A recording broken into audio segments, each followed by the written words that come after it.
క్రీస్తునందున్న ప్రియులకు ప్రేమతో వందనాలు తెలియజేస్తున్నాను. మార్చి నెల 30వ తేదీ 2025. ఈరోజు యెషయా గారి ద్వారా దేవుడు మనకు చేస్తున్న వాగ్దానం ఏమిటనగా, యెషయా గ్రంథము 26వ అధ్యాయము 3వ వచనం. ఎవని మనస్సు నీ మీద ఆనుకునునో వానిని నీవు పూర్ణ శాంతి గలవానిగా కాపాడుదువు, ఏలయనగా అతడు నీ యందు విశ్వాసముంచి ఉన్నాడు. ఆమేన్. నా ప్రియమైన సహోదరి సహోదరులారా, ఈనాడు మానవునికి సమస్తము దొరుకుతున్నాయి.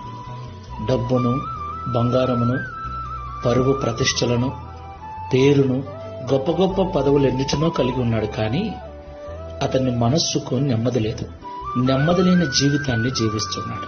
మరికొంతమంది సంసారంలో నెమ్మది లేదని సంసారాన్ని వదిలి సన్యాసులుగా మారిపోతున్నారు.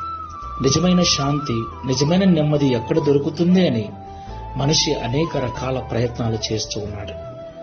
అయితే ఎవని మనస్సు అయితే దేవుని మీద ఆనుకుని ఉంటుందో, ఎవడైతే దేవుని యందు విశ్వాసం ఉంచి బ్రతుకుతూ ఉంటాడో వానిని దేవుడు పూర్ణ శాంతితో నింపుతాడని, పూర్ణ శాంతి గల వానిగా నింపి కాపాడుతాడని దేవుడు వాగ్దానం చేస్తున్నాడు.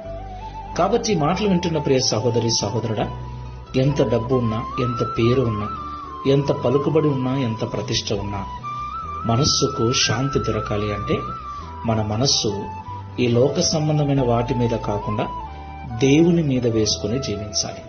మనము దేవుణ్ణి ఆనుకోవాలి. మనకున్న ఆస్తులను, ఐశ్వర్యమును నమ్ముకొనకుండా, మనకున్న పదవులను నమ్ముకొనకుండా దేవుణ్ణి నమ్ముకొని మన మనస్సు ఆయన మీద నిలుపుకోవాలి. అలాగూ తీర్మానం చేసుకుని ప్రార్థన చేసుకుందాం. సాత్వికుడైన ప్రభువా, Download ShareChat.